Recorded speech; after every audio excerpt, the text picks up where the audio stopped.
Assalamu alaikum everybody and welcome to Kashmir Seeks Attention with World News TV UK, WNTV. I'm your host for today and we will be talking about a very serious topic today, which is to do with Mr. Yasin Malik.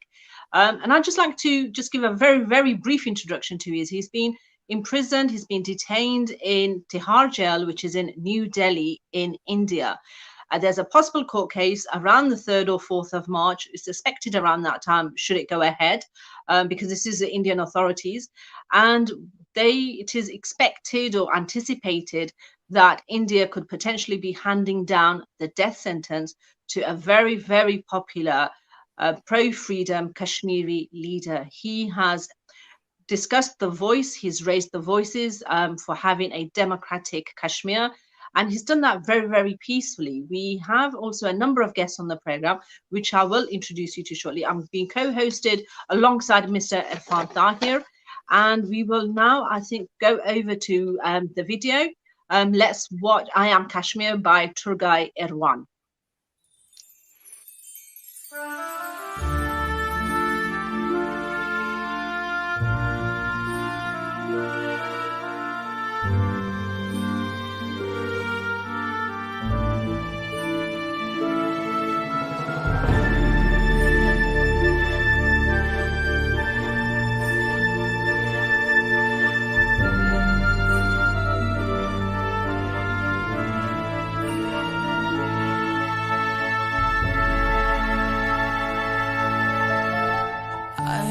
Tell you now a story of a land homes were destroyed, but hopes remain great. I will read you now a poem of a land. The pain is sharp, but hopes remain great. Young men are in jail.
Thank you, everybody. And that was a video by Turgai Evran, who made this.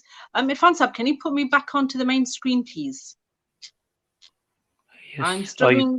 Sorry, everybody. We've just been running quite a fair bit over on this program. Lots of apologies for this. We've had no end of technical hitches. Shagufta, you are in the main screen? Can you introduce the guest, please? I can't see anybody. Can you start the introduction? I have give you all list. Okay, all right, I'll go ahead. I'd like to introduce all of our guests who have taken a lot of time out and are actually specialists in their field.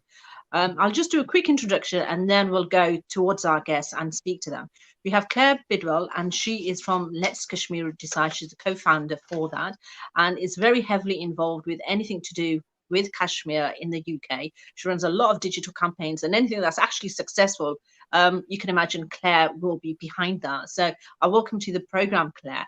We then move on to Michelle Hussein Malik, who is the wife of Yasin Malik, which is why we have gathered here today. And she is the chairperson of Peace and Culture Organization and is very active and very vocal for what is happening to her husband.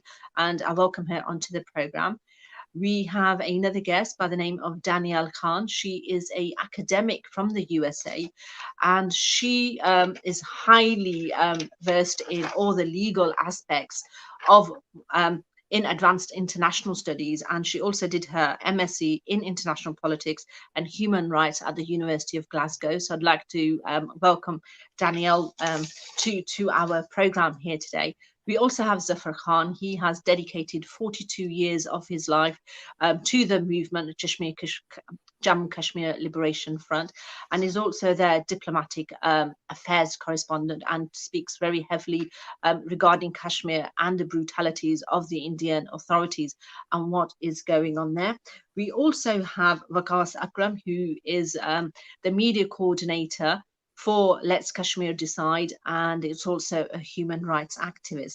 We are expecting a few other guests on the program, and as and when they come in, we'll introduce them, but we are expecting at least 3 more guests on the program.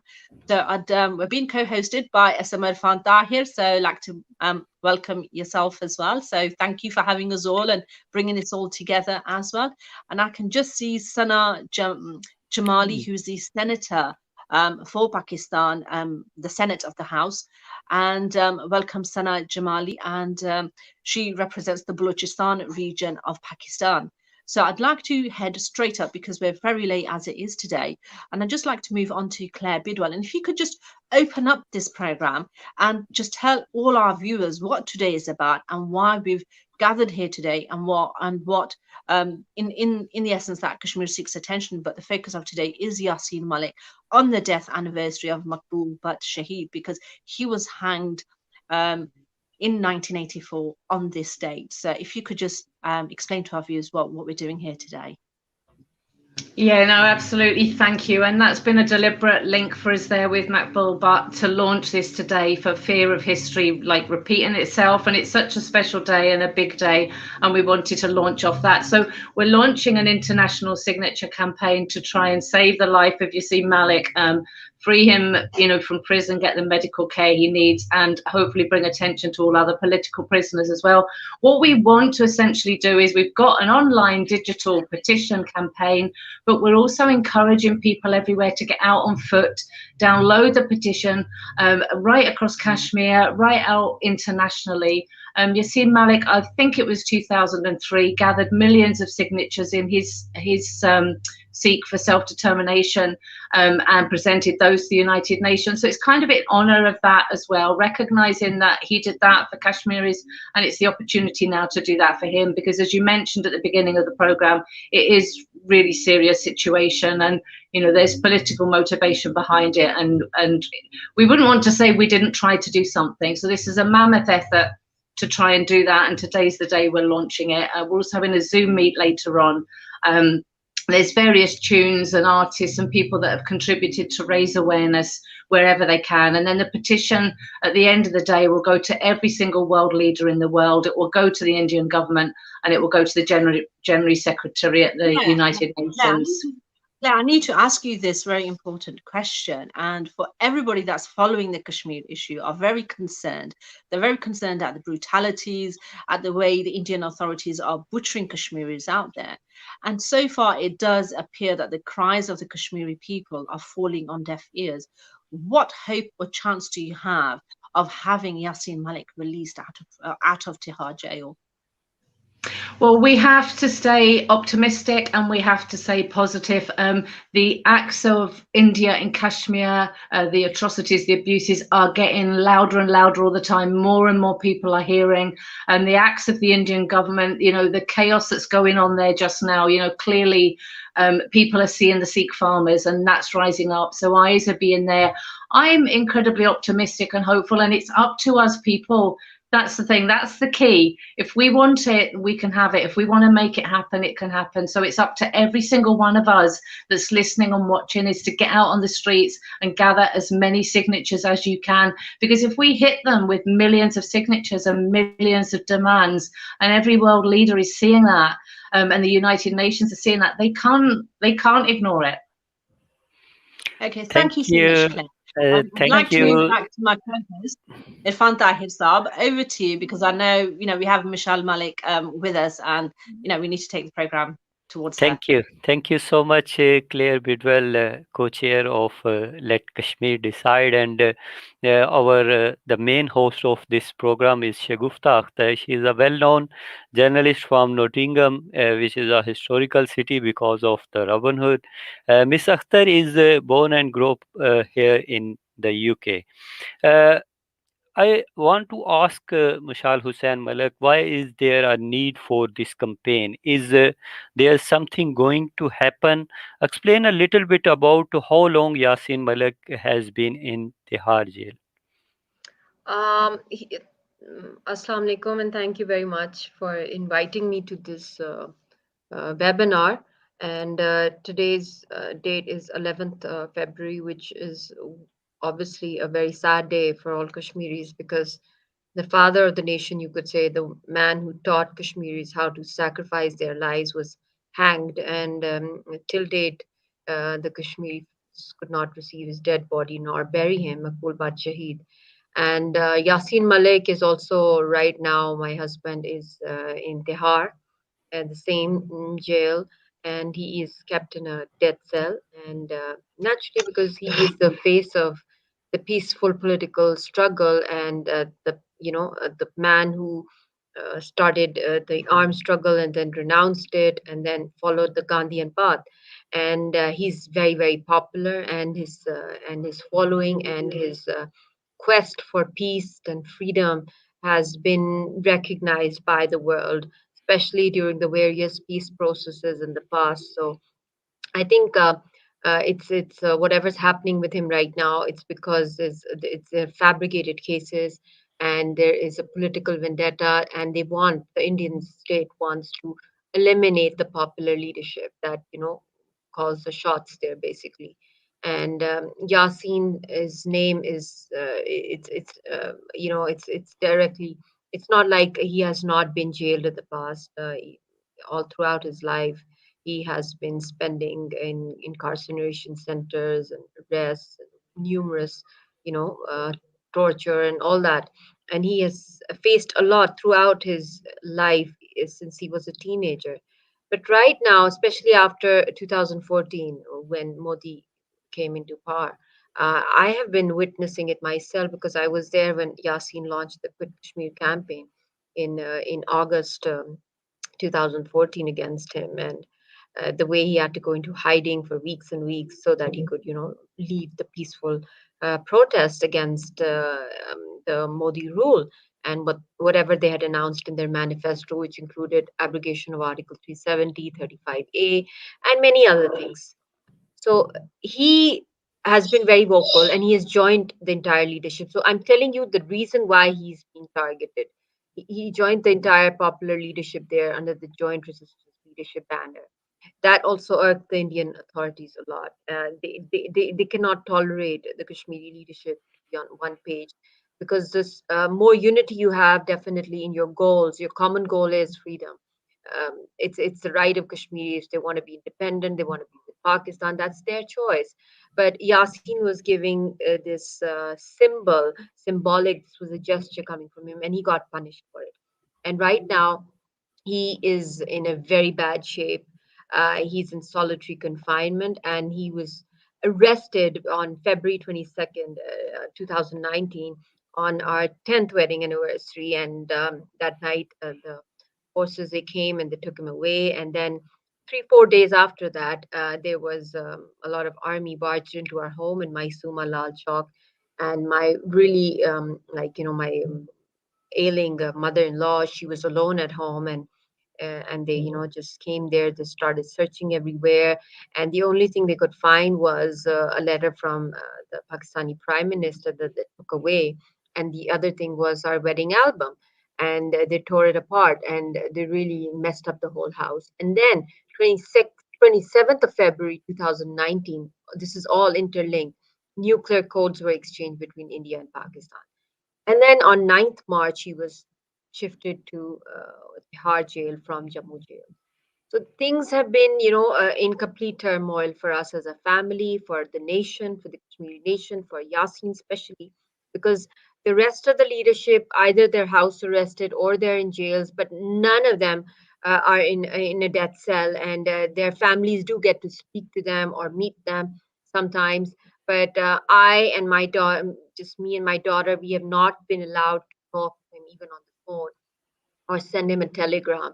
So it's very difficult. And then twice he went on hunger strike in 2019, and then he announced in 2020, 1st of April, that he would be going on a fast on to death. But luckily, uh, through our messages and from my mother-in-law and my sister-in-law pleading him, he got convinced that now it's like COVID times, Corona times, so he will delay the hunger strike to death, because he had lost complete faith in their judicial process, because he was not being given any legal rights, and fake fabricated cases are being reopened against him, which go back to like 35 years old, with absolutely no hearings going on.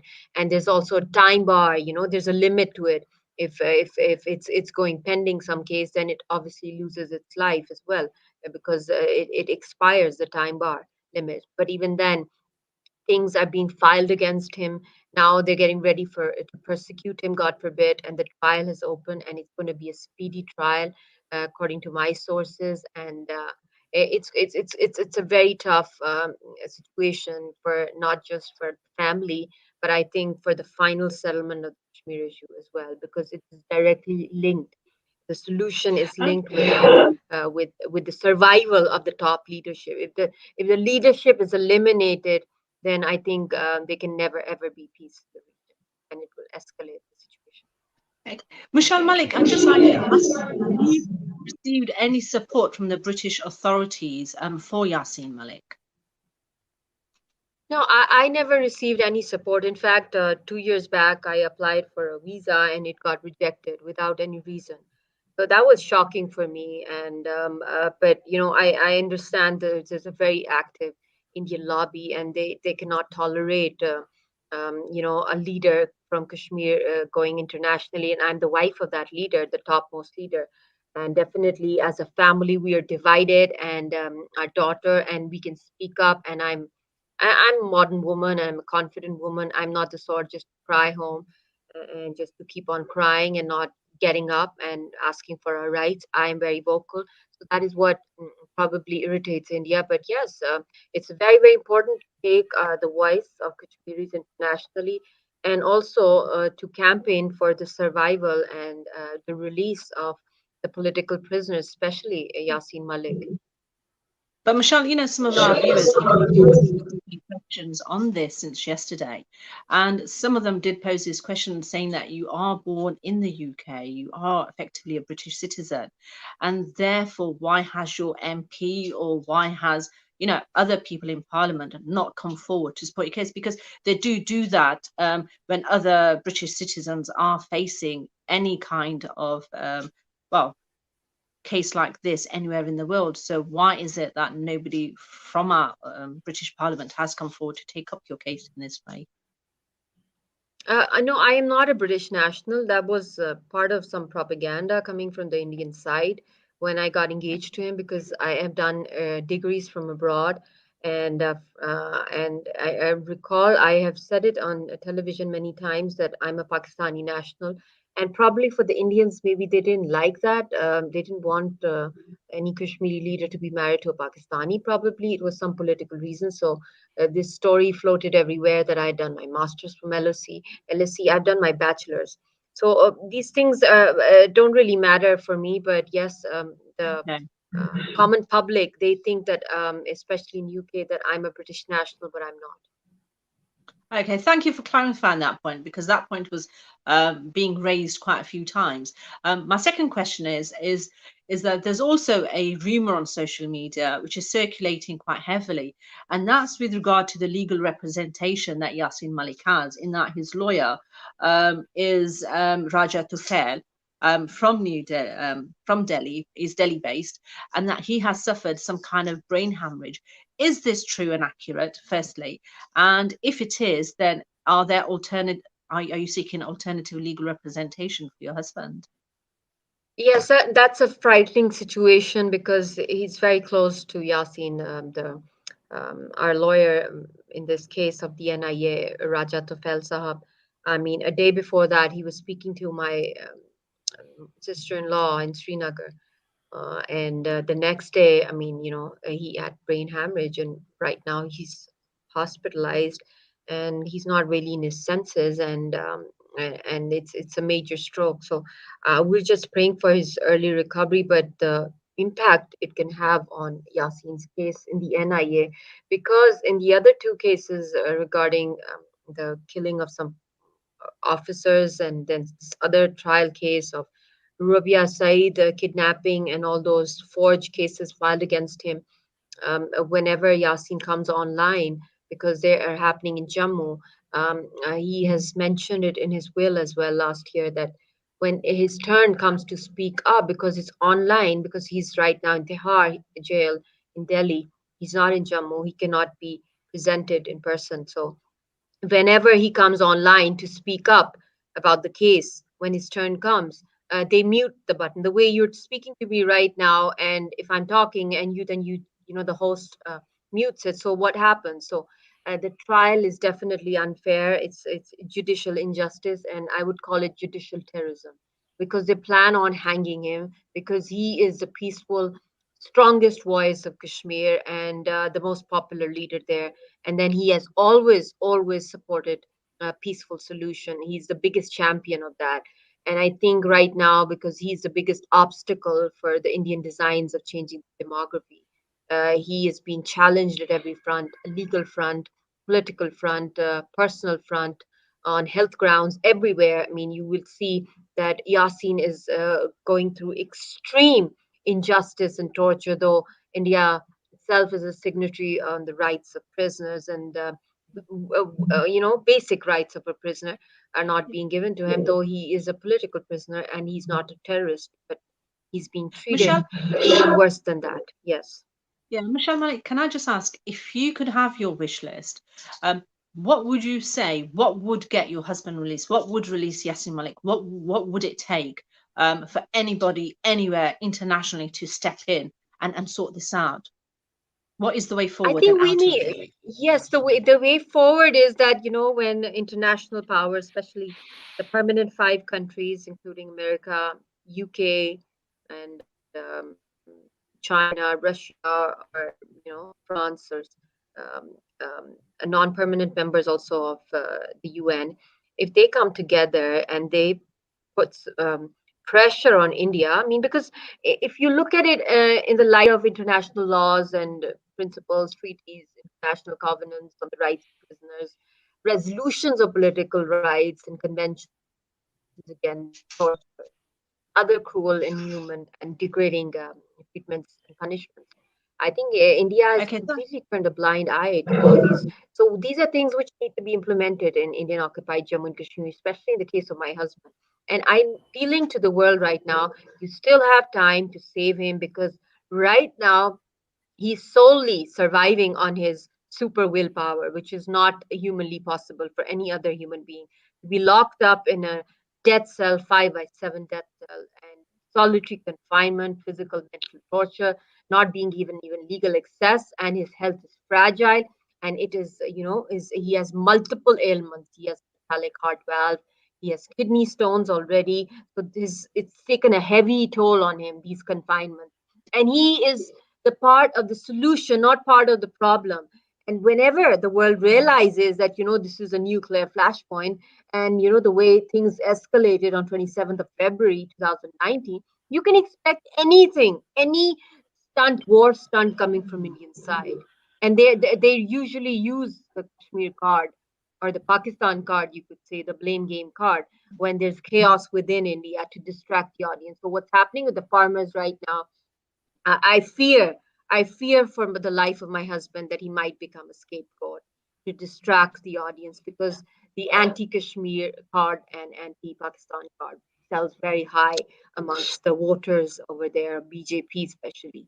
So I think to earn brownie points, they could do something, misadvent right now, and this is going to have a colossal loss on the region's peace, because it'll be impossible, as I said before, because this is a nuclear flashpoint.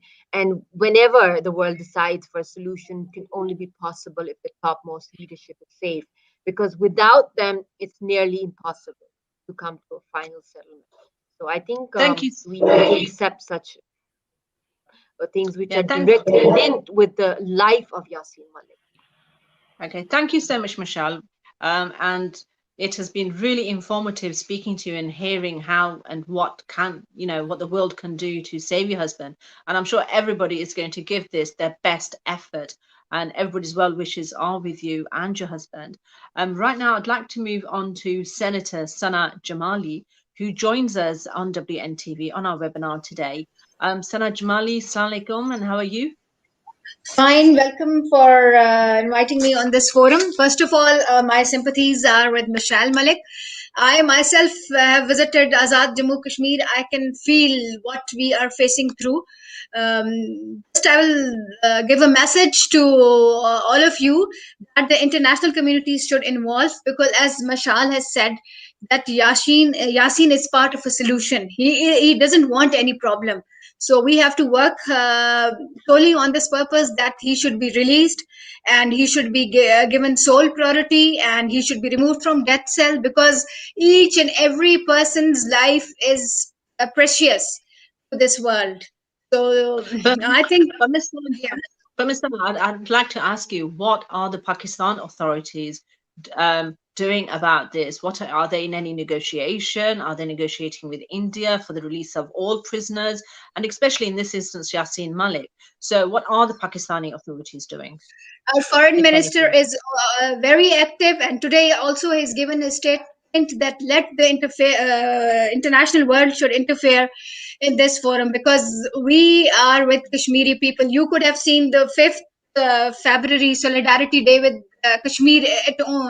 It gives us a clear picture. It gives us a clear picture of the Pakistani nation's view. And Khan Saab's main motto was that main target is that Kashmir should be freed.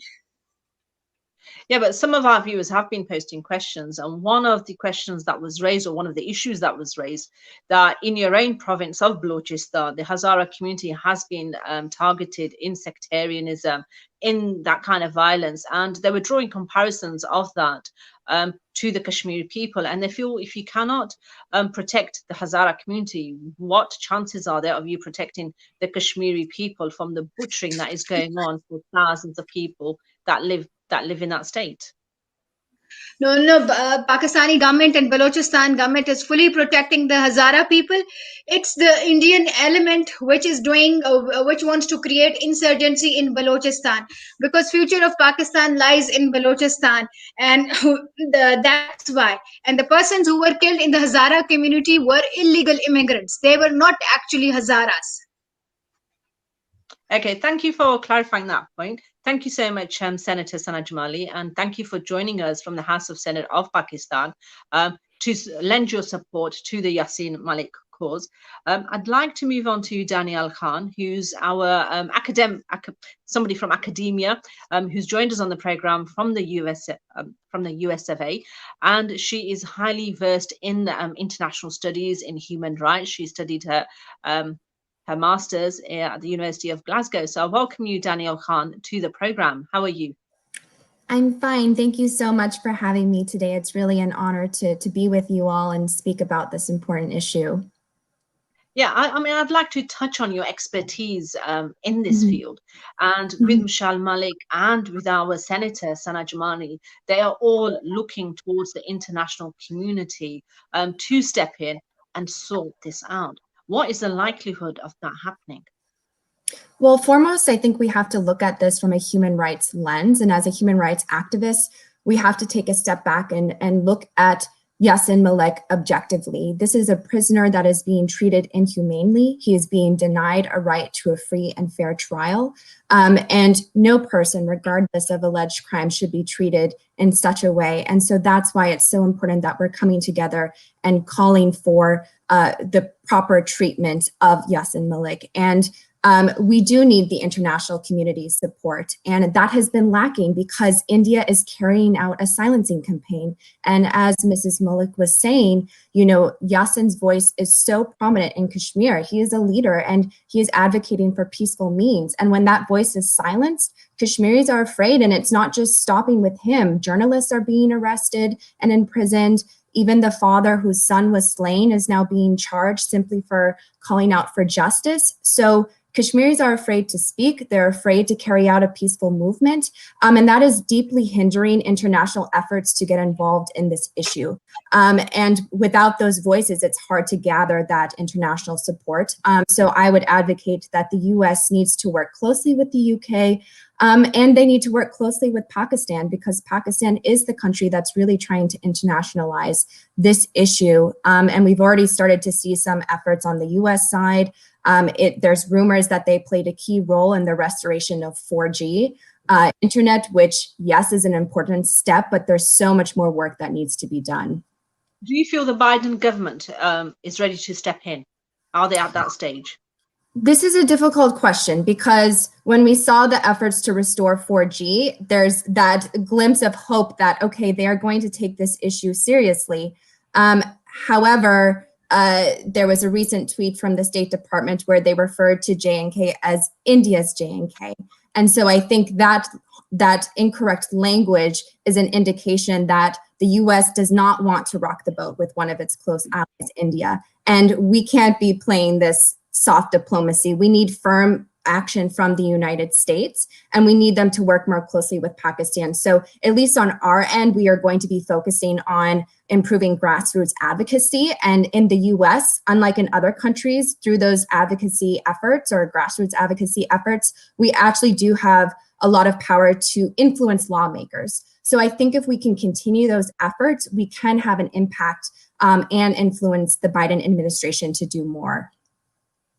Thank you so much, Daniel Khan, and would like to move forward. And I'd like to bring our next guest, Zafar Khan, who spent 42 years dedicated. Can we take just short break, if you don't mind? Short break. Okay, thank you. All right, everybody, we'll be taking a very, very short break, and then we'll see you back on in a few moments time.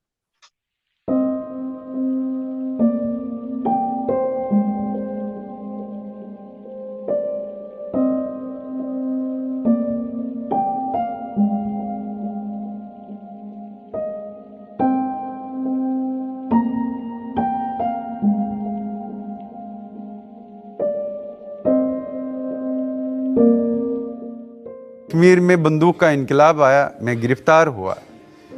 उस वक़्त हिंदुस्तान ने America को, बरतानिया को, European union में jail में था, यहाँ ऑल इंडिया मेडिकल यूनिवर्सिटी, उनको लाया हमसे बात करने के लिए, हिंदुस्तानी सिविल सोसाइटी को लाया। आप पुरअमन तहरीक शुरू हुई, हमने पुरअमन तहरीक शुरू की, तब से लेकर अब तक। उसके बाद मेरे 600 साथियों को कत्ल किया गया, मुझे 300 बार उसके बाद जेल भेज दिया गया। उसके बाद मुझे इंट्रागेशन सेंटर में मेरा ये जो राइट ईयर है इसकी हेयरिंग भी ख़त्म हो गई है। मेरे ऊपर 6 जानलेवा हमला हो गए। ये तो सीज़ फायर के बाद भी स्टेट का तशद्दुद, स्टेट का जुल्म। अभी आपने देखा कश्मीरी लोगों ने 2008 में पूरा पुरअमन इनकलाब लाया था। एक ट्रांजिशन हुई थी कश्मीरी कौम की from violent movement non violent democratic movement. तो उसके ऊपर क्या हुआ? 72 लाशें हमको मिली, 2009 में 45 लाशें हमको मिली, 2010 के इनकलाब में 128 लाशें मिली। ये पुरअमन तहरीक पे फौजी ताकत इस्तेमाल हुई। तो आप जिस कौम को पुरअमन तहरीक में भी बॉडी बैग्स देते हैं, तो आप उस कौम को कहीं बंदूक की तरफ तो नहीं धकेल रहे।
Hi, welcome back, everybody, and thank you for joining us. I'd like to let Mr. Irfan Tahir Saab, would you like to say something at this point?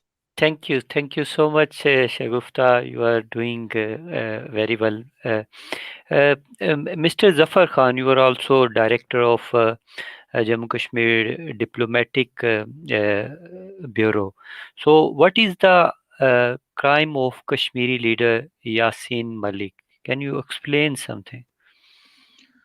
Bismillahirrahmanirrahim. Thank you very much. First of all, I'd like to extend my thanks to you for organizing this program, and also I would like to give our full support to the initiative which today Claire Bidwell and her colleagues in the Let Kashmir Decide movement have initiated, which is a timely initiative, and I'm sure that the Kashmiris, like the JKLF as well as others, will fully participate and support this petition. Mr. Malik, as you have heard, stands for the exercise of the sovereign right of self-determination of the people of Kashmir to decide the future status of Jammu Kashmir. And of course, JKLF, his party, stands for a sovereign decision of the people, and that is something which the Indian government is not happy with. The other point is that as Mrs. Malka has quite rightly pointed out, that Yasin Malik is a part of the solution, and so are the other Kashmiri leaders who are incarcerated in various Indian jails, political leaders. And the part of solution means that the Kashmiri people have the right to decide.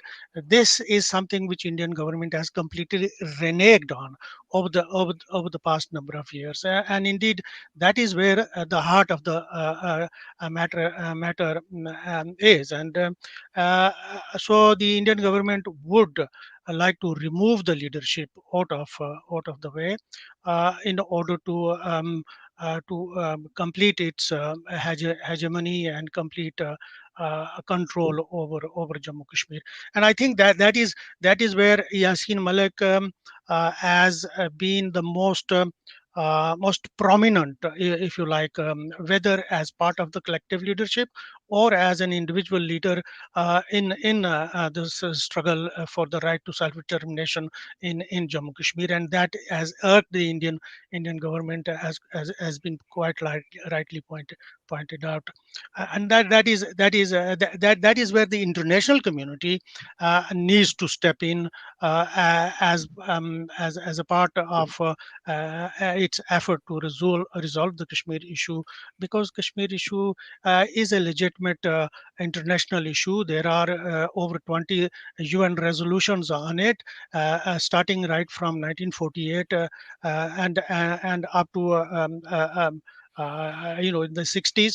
And there's also a bilateral agreement, the Shimla Accord between India and Pakistan. And of course, Pakistan being a part of the dispute or in Kashmir has a right to actually stand up and take the issue to international fora. But of course, when you go to countries like Britain and others, then they invoke bilateralism that has overtaken this dispute between India and Pakistan.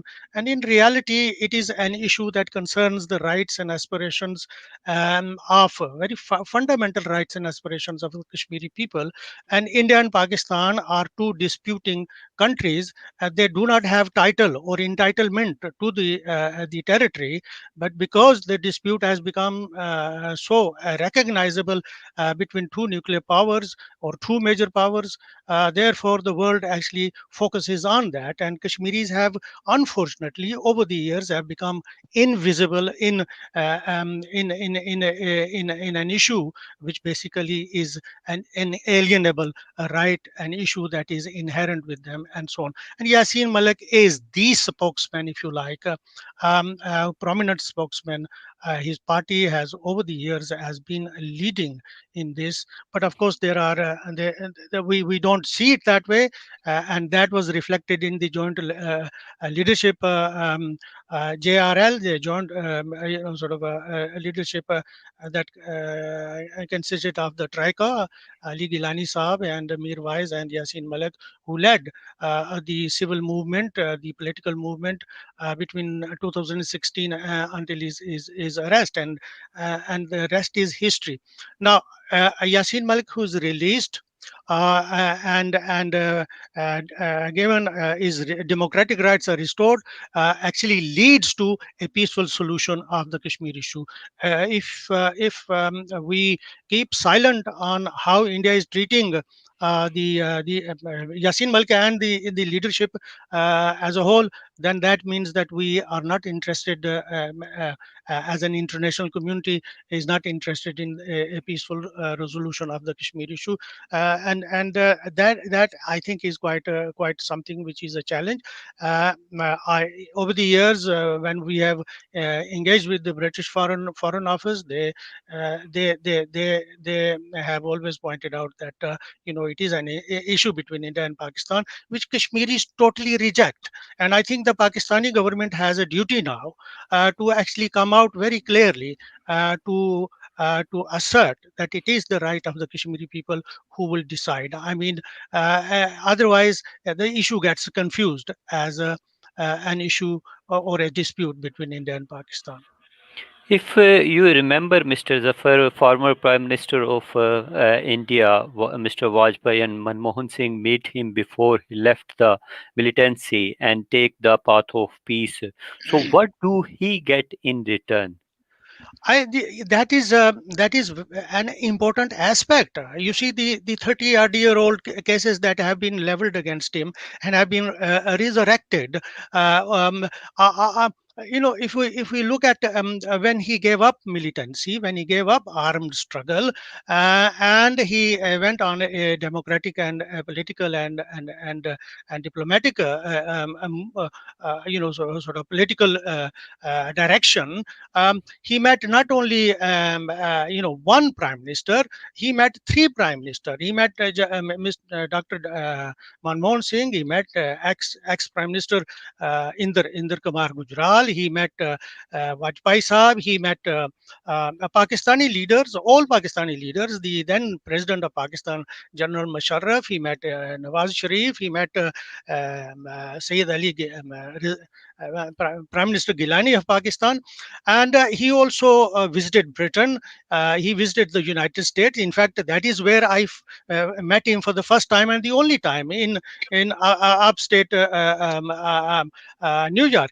And he met political figures. He met diplomats. He met academics. He engaged with students. And of course, as it has been mentioned here, he went on Safre Azadi throughout Kashmir, subsequent to assurances given to him that he should now take the path of peaceful politics towards his struggle. And he covered something like up to 3,000 towns and villages throughout Kashmir, and gathered 1.5 million signatures, which he presented to both the Pakistani prime ministers and also the Prime Minister of India, as an evidence of the desire of the Kashmiris to actually seek a resolution based on a peaceful process. And that is where we stand. That is where his party stands. And that is what he wants. But of course, we are extremely worried that the current Indian government, which has been in power since 2014, has created a certain political atmosphere, not only in Kashmir, but also throughout India proper, that has become very inconducive to a peaceful, a settlement based on the rights and aspirations of the Kashmiri people.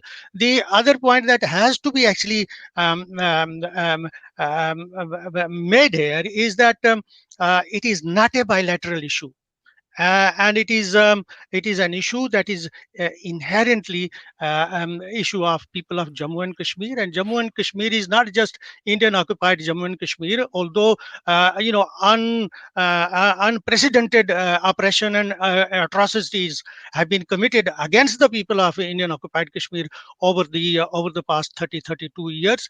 But Jammu and Kashmir means the regions of Kashmir, or state of Jammu and Kashmir, that are under Pakistani overall control, Gilgit Baltistan and the Azad Kashmir region. And so Kashmiris and the diaspora here, you have a very vibrant diaspora, Kashmiri diaspora of around 1 million people here. You have Kashmiri diaspora in North America, the US and Canada. You have expatriate workers, a large diaspora of the Kashmiris in the Middle East, primarily from the Pakistani controlled part of Kashmir. But they are so very much attached and connected with the struggle, because it's a question of reunification. Also, it's a question of the sovereign right to decide the future status of Jammu Kashmir, and of course, it is an international issue, and it's this is where I think. Pakistan has to now, certainly since 5th of August 2019, Pakistani government and Pakistani leadership has to actually really very seriously address and recount its own sort of actions as to what has and has not been done, or could have been done since 5th of August 2019. And of course, Kashmiris are watching. Kashmiris are watching with concern, with anticipation, but mainly we see a lot of difficult time for the Kashmiri people and the Kashmiri struggle in coming months. But I think if we are if the international community is sincere about resolving the Kashmiri issue in accordance with its historic context, the justice, the democracy, and the rights and aspirations of people, and consistent with the UN Charter, the United Nations resolutions, then I think the starting point is a peaceful process, a resolution, and engagement. And engagement has to be between India, Pakistan, and the Kashmiris. I tell you that Zafar Sir, in the Zafar one Sir. last point, just last point. It's important. In July 2019, I think. There was a message somehow which came out where Yasin Saab was approached about negotiating with India, and Yasin Saab said that he is inside jail He cannot negotiate in that position, but his party is outside. But who should he negotiate with? India. He said he cannot negotiate with India. There are other parties, two other parties, in fact, three other parties. There's Pakistan, and there are people of Kashmir, and indeed the international community. So the issue can be resolved, providing India is prepared to come around the table and negotiate and engage. And the final point is that unfortunately, the Kashmiri people do not have partners in the process towards a peaceful resolution of Kashmir issue. Yeah, thank you, Zafar Saab. My question was actually going to be on an extremely important point, which I think you're best placed to answer this for us. And that is, for all our viewers that are watching this program today, they will all want to know what can they do to support the Yasin Malik campaign. What is your view on this? And if there was one thing that the people of this country can do, what should that be? I think let's take this initiative, which Claire Bidwell and her colleagues have actually initiated, and Mrs. Malik is supporting. And of course, we, being Mr. Malik's members of his party, we are also fully supporting. And my message to not just the people of Jammu Kashmir, throughout the diaspora and also in the homeland itself, and all, not only to them, but also throughout the world, the people of conscience, people who believe in fair play, people who believe in justice and equality, and people who believe in supporting the weak.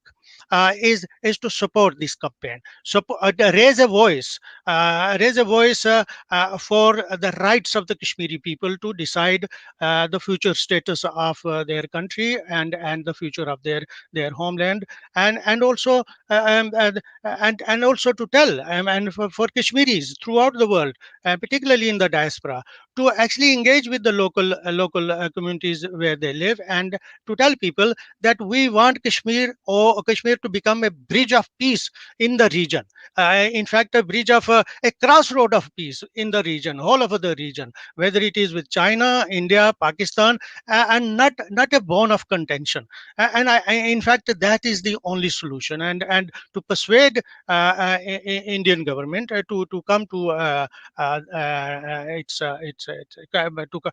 to be more constructive, to be more sensible, and engage for a permanent solution of the Kashmir issue. Now, keeping 900,000 troops is not a permanent solution. You don't need 900,000 soldiers to fight Pakistan. Pakistan has a brave army, but you don't need 4 Indian soldiers to fight one Pakistani soldier. The army is kept in Indian occupied Kashmir to subdue the people, to actually subjugate the people and oppress the people. So you don't need that. If you're interested in peace, and of course Kashmiri people are interested in peace. I'd love you for you to continue, but we have so many questions for you. So we're just going to move on to your next question, which Mr. Irfan Saab is going to ask you. Okay, thank you. I can't hear you. Irfan Saab? I can't hear you actually. Irfan Saab, I can't hear you. My mic is unmute now. Zafar Saab, Maqbool Bhatt Shaheed was also illegally sentenced to death in Tihar jail in 11 Feb 1984. Shouldn't we now take a practical step to save Yasin Malik? Will we lose Yasin Malik like Maqbool Bhatt Shaheed? It is unthinkable. Shahid Kashmir, the martyr of Kashmir, Mr. Maqbool Bhatt, we consider his hanging a judicial murder. There in yesterday in your program we were discussing this. There were so many flaws in the way Mr. Bhatt was dealt, or his case was dealt with, and we do not. This is a challenge to the international community. Yasin Malik is a case study. It's a challenge to the international community, to the permanent five, as Mrs. Malka has quite rightly pointed out, to the British government, which knows better the Kashmir issue. In fact, much better than when the United States. United States may be the most influential country in the world, and they indeed are. And I have always, whenever I engaged with the British diplomatic diplomats, foreign office, I've always said that they will listen. The US listens to Britain because Britain has the expertise on the Kashmir issue, because it was a colonial power there for over 150 years. So countries like Britain have a duty now. They have an obligation, and they are permanent member of the Security Council. This year, last month, India has taken up a seat on the Security Council as a non-permanent member for the next 2 years. And I think it is incumbent upon the British member there to ensure that India does not actually become a gamekeeper, as India has been a poacher. In fact, over the past 73 years in relation to Kashmir, and certainly from about mid 50s onwards, India has reneged on everything, all the commitments on Kashmir. So the international community has a duty towards peace, towards justice in Kashmir. And I think Yasin Malik's release would be a starting point in that regard, because Yasin Malik is truly, I have written numerous letters and things over the past few years, and I've mentioned this time and again that he is part of the solution, and so is the leadership, Kashmiri leadership in the Kashmir issue or dispute or whatever conflict, and so on. He is not part of the problem. Here, the part of the problem is the Indian government at the moment, and the unfortunate attitude of the Indian government. Okay, thank you so much, Zafar Khan. You've really enlightened us so well today. It's been very informative. We have learnt so much from you.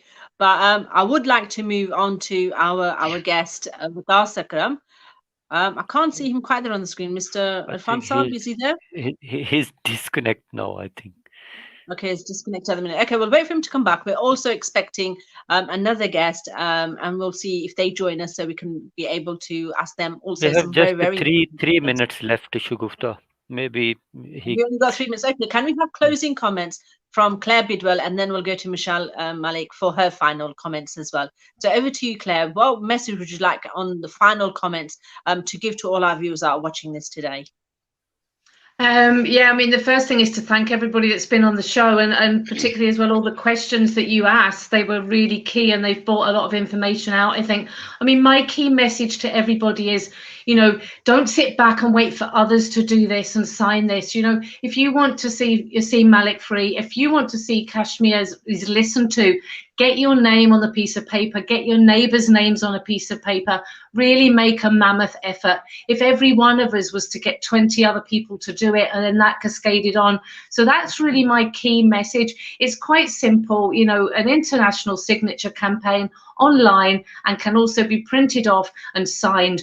We should be able to get millions. We should be able to get millions. So it's also in the hands of the people. If they really want to see this problem solved and you see Malik free, then get their names on this piece of paper and raise awareness and do all they can for Kashmir. And thank you to everybody for your words this afternoon. Really, they've been inspiring and insightful. Thank you. Okay, we have Vikas Akram Saab with us, who's waited so patiently for a whole hour. Vikas Akram is the media coordinator for Let's Kashmir Decide. He's also very heavily involved with all the human rights associated with Claire Bidwell's organization. So over to you, Vikas. My question to you is, how hard a job is it to be the media coordinator for such an important campaign, and how successful is your campaign? Bismillahirrahmanirrahim. First of all, I would like to say thank you to you, Shagufta, and Mr. Irfan for conducting this show, and all other panelists. They are very respectable panelists. So, as a media coordinator of the Let Kashmir Decide, you know about the Kashmir conflict, from last 73 years. Kashmiri people, they are suffering from brutal oppression of Indian occupied forces. And a lot of sacrifices that Kashmiri nation has given in the last 73 years. So we are trying our best to highlight the human rights issue and the human rights abuses that are currently going on in Indian occupied Kashmir. And also, especially today is the death anniversary of Maqbool Bhatt Shaheed. So all of our Kashmiri nation, we want to pay tribute. He was our national hero. And also, Let Kashmir Decide, we have launched that international signature campaign for Mr. Yasin Malik, as Claire told you. Mr. Yasin Malik, he is the wise and peaceful symbol of resistance against the Indian occupation. He is in prison, and no health care, no medicines is granted by the Indian government to him. He is under critical health. His conditions are really critical. So that's why all, not just only the Kashmiri nation, but the people who believe in human rights, they are greatly concerned over it.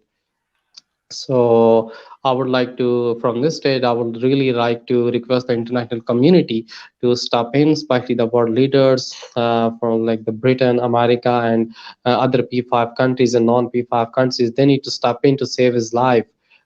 Because we don't believe that he's getting the fair trial from the Indian courts. Because if you look at the case of the Babri Mosque, what happened? Well, look at the Supreme Court of India verdict again on that Babri Mosque. So that's why we have no trust on the Indian courts, and he has not been granted for the fair trial. So his life is very important, not just only his life, but all of the other political prisoners like the Shabir Shah, Mirwais Umar Farooq, and Sayyid Ali Gilani, and a couple of others. And I was hearing the news that the daughter of the Shabir Shah, she got harassed by the Indian security forces just for speaking out against the crimes that Indian forces are doing there and the brutalities. So this is the situation going on currently in Indian occupied Kashmir. So that's why we would like to request all the international community to join our international signature campaign that Let Kashmir Decide has launched for the release of Yasin Malik to save his life. And they need to sign that petitions, and we're gonna present that petition to the United Nations and also to the world leaders. Thank you so much, Vikas. And for final comments, because we're literally running slightly over the program now, over to Michelle and Malik. What are your closing comments to the people that are watching, all our viewers that are watching this program, and how we can go about saving Yasin Malik, because his followers do want to see him back?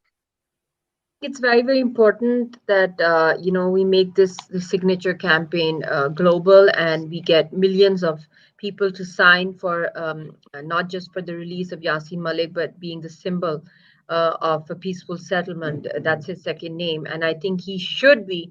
We should try to internationalize it in the UN, the UN Human Rights Commission, and I would like through this webinar that I would like to appeal to international law experts as well to take up the case of Kashmiri political prisoners, and he should be declared as a prisoner of conscience, and protective personality must be granted to him, because if that is not possible, then there is no way that he can be released.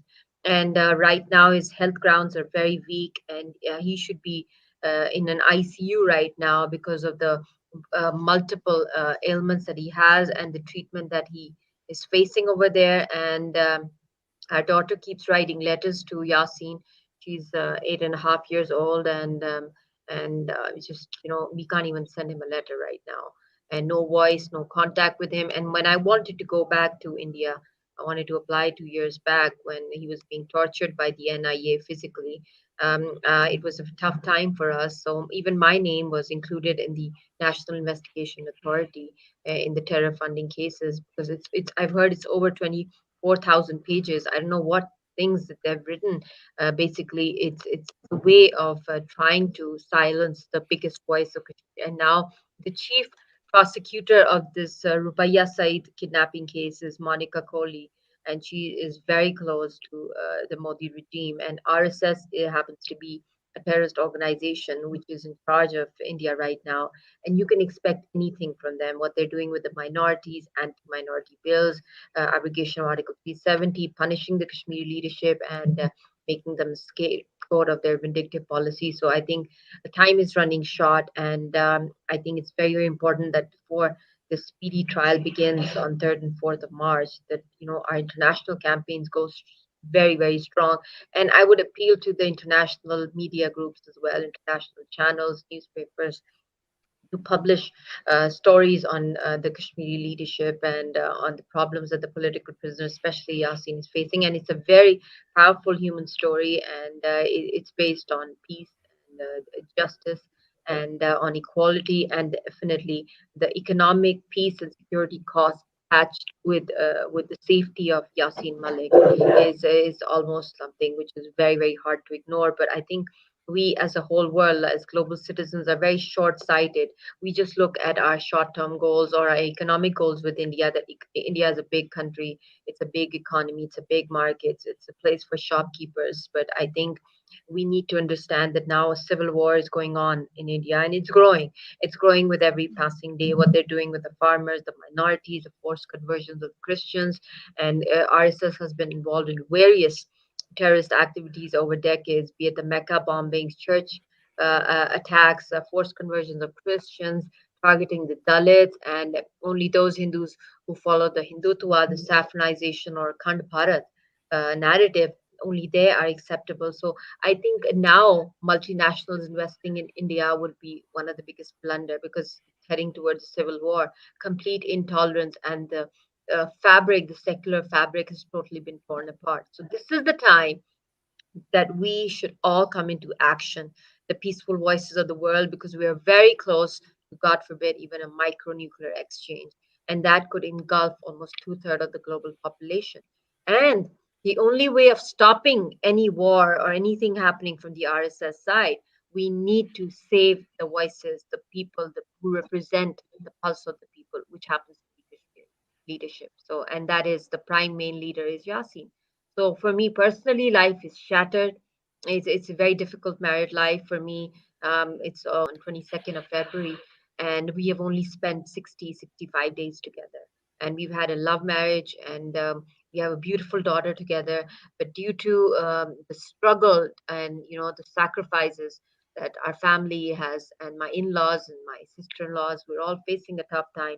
But we still believe in hope that the world will listen to us if they want the region and the globe to be more peaceful. So they should focus on Kashmir. Thank you very much. Thank you, Michelle Malik. Thank you for providing us that such a valuable insight into what life is like for you and your daughter, and more importantly, what the rest of us can do to support you in your struggle. So we absolutely do thank you for giving us your time today on our webinar, and keeping us all informed. And all our well wishes are with you. If there's anything, I'm sure anybody that can do anything, they will stand by your side. We do come to the end of this very exciting program, so I'm just going to allow my co-host, Mr. Irfan Saab. Do you have any final comments to make before we wrap this up?